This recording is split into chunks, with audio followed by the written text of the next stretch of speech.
This is Southern Cross News with Rachel Williams. Good evening. Those stories shortly, but first to developing news out of Risdon Prison this evening. An incident has broken out at the complex, with prisoners refusing to return to their cells. Our reporter Jacqueline Robson joins us now live from Risdon Prison. Jacqueline, good evening. What's happening inside the prison?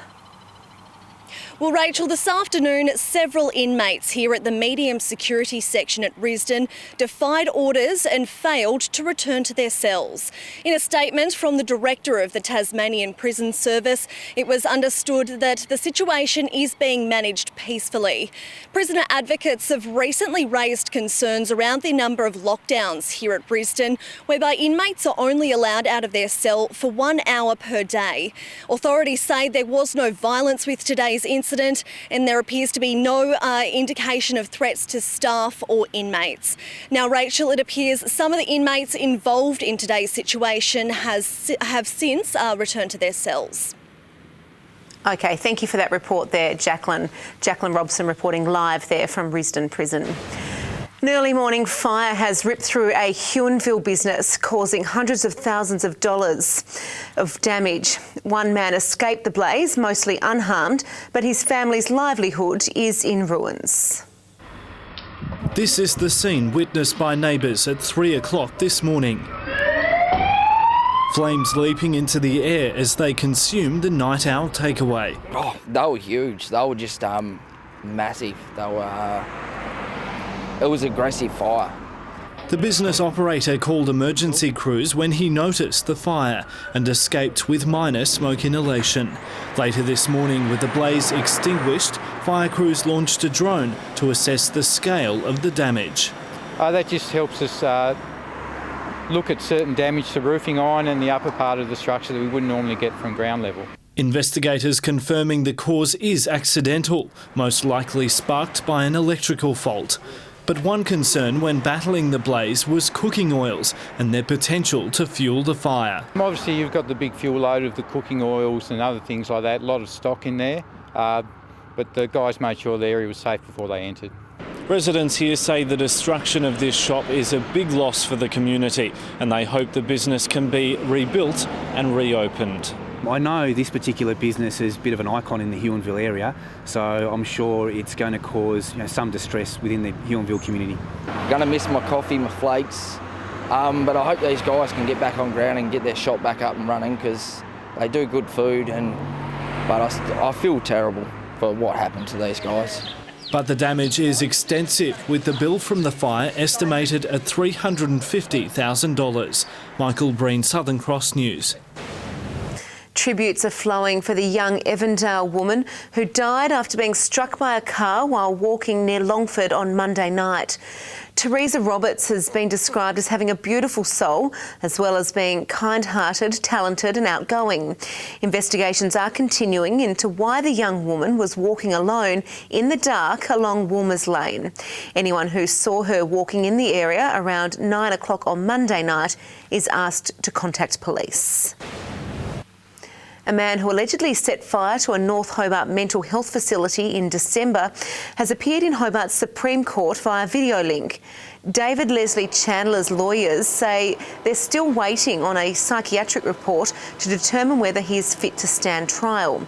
During today's brief hearing, he yelled out to the court saying reports are bogus, he despises them and that he's been railroaded right from the word go. Mr Chandler has previously pleaded not guilty to attempted murder and arson. He's been remanded in custody and is expected to reappear in court in October. 6 Tasmanian police officers have given evidence on day 8 of a Launceston Supreme Court trial. Kane and Sean Richardson, Christopher Humphreys, Malcolm Main, Matthew Williams and Carly Deckers are accused of kidnapping Victorian man Anthony McHale for money back in early 2015. They've all pleaded not guilty. Today, a Launceston CIB detective constable told the court he attended a unit in Sassafras Court, Rochely on February 13 that year. He said he saw the alleged victim and 3 of the accused come out of the unit. Another police officer said a pistol was found in the neighbour's backyard. The trial continues. The Royal Hobart Hospital's reputation as a medical training institution has been dealt a serious blow following the loss of its psychiatric accreditation. A number of training registrars will be removed from the hospital's mental health ward due to ongoing resourcing pressures. But the Tasmanian Health Service says it won't affect patient safety. It was revealed during question time, with the opposition leader announcing the Royal Hobart Hospital's accreditation for psychiatric training has been withdrawn. From the 4th of August, trainee positions in the acute inpatient units are no longer accredited and no trainees will be placed in these wards. By tomorrow, the roles of 2 doctors currently training registrars will be removed from the hospital following the decision by the Royal Australian College of Psychiatrists. They don't feel that their registrars are able to undertake their training safely and appropriately due to the chaotic nature of the pressures on the hospital. Despite months of discussions about the looming risk, the Health Minister says he was only made aware of the issue this week. I became aware late on Monday that the college had issued concerns, I believe via a letter. Clearly that can't be true because the college, we know from people I've spoken to, the college has been in negotiations for months. The Medical Staff Association says a lack of acute psychiatric beds has been an issue for the hospital for several months. Serious patient safety concerns raised as mental health patients were forced to wait long hours in emergency. Which is just not a good place for people with mental health issues to be. And it makes the assessments more difficult. It puts the patients and the staff at risk. The Tasmanian Health Service noting its disappointment with the decision, making reassurances there will be limited disruption to patient care.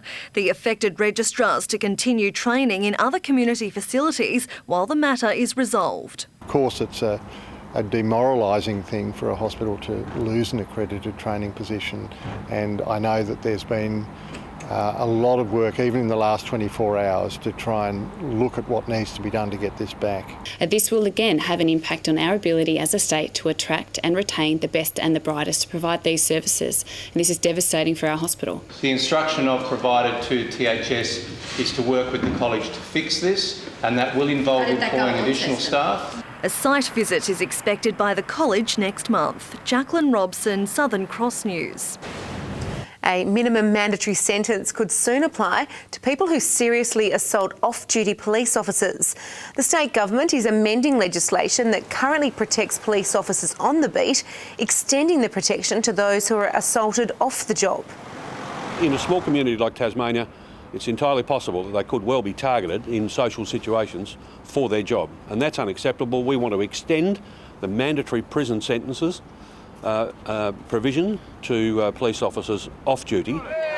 An exception will be made if the defendant can prove to the court the offence was not motivated by occupation. The amended legislation will be tabled in Parliament in the coming months. Hundreds of people have celebrated the launch of a new Aboriginal Reconciliation Council, bringing Tasmania in line with the rest of the nation. The initiative aiming to unite all Tasmanians, but the Tasmanian Aboriginal Centre says it's unnecessary. The buses rolling in from around Tasmania, a symbolic reminder of the 1965 freedom rides. Yeah, as you can see, I'm nearly in tears, so it's something I can't put into words, but I'm definitely feeling it. Today's launch hailed as a step forward for achieving reconciliation within the Tasmanian community. We can create a means by which people can ask honest questions and get honest answers and not feel vulnerable for having asked that question. And I think that will bring people together a lot. Some have come from one side and we've come from the other, and we're trying to bridge that gap. Support from all political party leaders. Working together in a meaningful spirit of inclusion, consultation, truth and reconciliation. The Greens outlined their support for a treaty, return of Aboriginal land and change of date for Australia Day. It's the ultimate goal, we believe, of reconciliation. Today brings our state in line with the rest of the nation, but not all agree it's a necessary step forward. They're determined to exist and hopefully we can try and make some positive benefits from the Aboriginal community out of the goodwill that a lot of non-Aboriginal people have. Heather Sculthorpe says self-determination is crucial for the Aboriginal community, but now the council's established, they will work together. Not this Reconciliation Council telling us what needs to be done in the Aboriginal community, but this group listening and finding out from Pakana what needs to be done and helping us make achievements rather than getting in the way. The council is still to adopt a membership board. Louise Hedger, Southern Cross News. We take you back to our developing story tonight. These are pictures of Risdon Prison just moments ago. An incident broke out at the complex earlier today after prisoners refused to return to their cells. In a statement released a short time ago, the Director of Tasmanian Prison Service confirmed some details, saying prison officers are managing the situation peacefully. But as you can see, there appears to be ongoing unrest. Our cameras captured vision of what appears to be a projectile resembling a flare into the air. And we'll return to that story as it continues to develop. Well, a proposed crackdown on fuel price displays has been tabled in Parliament. If the Code of Practice passes, petrol stations will be banned from displaying discounted prices and will instead have to show the full price. The RACT says the measure will help motorists compare prices and provide transparency. The South Launceston Football Club's junior players are among those lacing up against social violence. Sporting orange shoelaces at training tonight and again on this weekend, it's about raising awareness to stop violence at a grassroots level. The August nationwide campaign will also see Hawthorn and North Melbourne lace up before their clash at UTAS Stadium on Sunday. Tasmanian coroner Olivia McTaggart has gone back to where it all began. Returning to her old school, Farn, she delivered an inspirational lecture to students. The coroner spoke about the challenges and importance of her role, ruling on causes of death. I think the message really is that it's just so important to enjoy learning all the time, to keep extending yourself. Coroner McTaggart was a deputy head prefect at Farn in 1983. Now a look at business and finance with thanks to Tasplan, your local super fund. The Australian share market has closed higher as Commonwealth Bank's annual profit growth was well received, while the Australian dollar fell to a 3-week low against the US dollar. The ASX 200 index has risen by 21.9 points. The Australian dollar is trading at 78.83 US cents and 107.69 New Zealand cents, rather. To basketball now, and after a slow start to the season, the Northwest Thunder is hitting its peak just in time for week 1 of the playoffs. The Hobart Chargers are also in form, announcing a full-strength side for their clash against Ballarat, where a home grand final hangs on the line. As the regular season wound down, it was clear the Chargers craved a top 2 spot. By winning 3 of their final 4 games on the road, the side reversed any perception of being easy beats away from the deck. I think early was bad, but the last month has been really good. The victory against reigning champions Mount Gambier last week creates the perfect lead-in. The side has a full-strength squad for the semi-final against Ballarat, courtesy of key forward Tom Garlop's return. It's expected to be an extremely close contest. The sides have an even win-loss ratio, and a direct pass into a home grand final hangs on the line.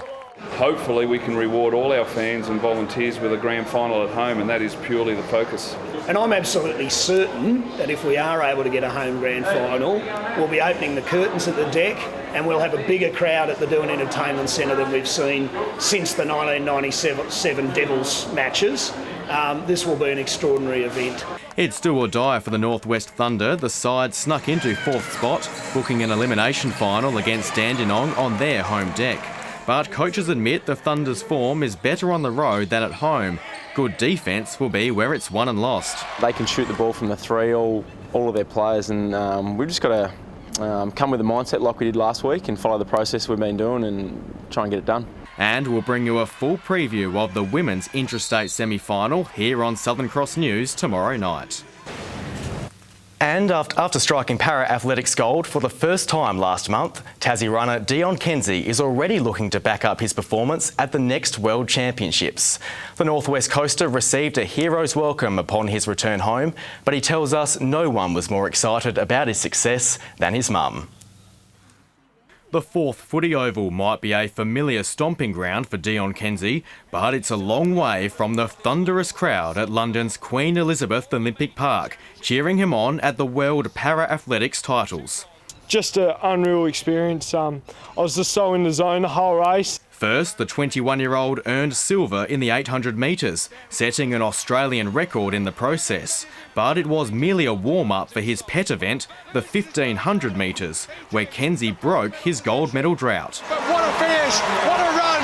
Dion Kenzie! Yeah, everyone's just so proud. I think my mum was more excited than what I am. So, yeah, it's pretty great. And who wouldn't be? The medal's rewarding 10 years of training. But Kenzie really wants to crack the 4-minute barrier for the 1500. His personal best is 3 seconds over that. I get asked by people, "Dion, why do you run?" And I think I always say, running isn't something I do, it's who I am. Running is just something that comes very natural to me in the sense that I enjoy doing it. And it's that love for running which has Dion straight back into training today. His sights are firmly set on adding a second gold medal to his collection at the 2019 World Championships. But medals alone don't drive him. For me, it's not so much about the gold medals, they're just really the cherry on top. It's the process and the journey of running that I love the most. Kenzie now has 1 gold, 2 silvers and 2 bronze medals from international competition. Good evening. Hobart and Devonport 14 degrees today. Launceston recorded 16 and Burnie 17, and that was the state's top, also recorded by Ooze, Friendly Beaches and Wynyard. Fine but partly cloudy today with temperatures up on average by around 4 degrees. King Island, Campania and St Helens 16. Strawn and Grove 15 today. Flinders Island and Low Head 14. The overnight low -3 at Fingal. An extensive area of cloud is over the Bight, circulating around a low which is south of Western Australia. A cold pool of air follows that. Most of the mainland is cloud-free under the influence of a high-pressure system. Close-up shows low cloud over the west and south with lines of cloud through Bass Strait. Tomorrow the high moves further to the east. The cold front will cross over South Australia and be right on our doorstep later in the day. And as it approaches, the winds will increase to 20 to 30 knots from the northwest and stronger over the west, swells to 3 metres. Gale warning from southwest Cape to Sandy Cape and a strong wind warning for most remaining waters. A small craft wind alert also for the lakes. Light rain, mainly later in the day for Hobart tomorrow, a top of 18 degrees, high of 17 for Cygnet and New Norfolk with rain later on. Launceston, light rain increasing later in the day, 16 the top, 15 for Devonport, light rain increasing for Campbelltown as well and 15 the maximum. For Burnie tomorrow, rain developing 15, 16 for Strawn, 15 for Smithton. And for the east, late rain, St Helens on 17, warming up to 18 for Swansea and Fingal a top of 16 degrees.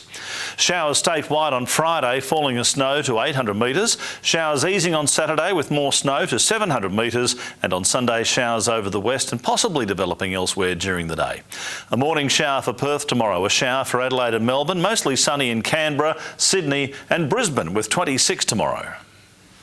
And there you see the current temperature, still in double figures, 10 degrees in Hobart, Launceston 11 at the moment, partly cloudy in Devonport 2 and 11 degrees. Weekend forecast not looking good, Rachel. Let's hope it's fine and sunny for Hodgie's last game for the Hawks. Yeah, let's hope so. Thank you for that, Murph. Well, before we leave you tonight, we return to our developing story at Risdon Prison. Inmates have been defying orders at the complex, refusing to return to their cells. Our vision shows what appears to be tear gas with loud explosions and yelling heard through the haze. The Special Operations Group has also been seen kicking down doors at the complex, and we'll bring you the full story tomorrow night. Well, that's where we'll leave Southern Cross News for now. I'll be back later with updates. Thanks for joining us. Good night.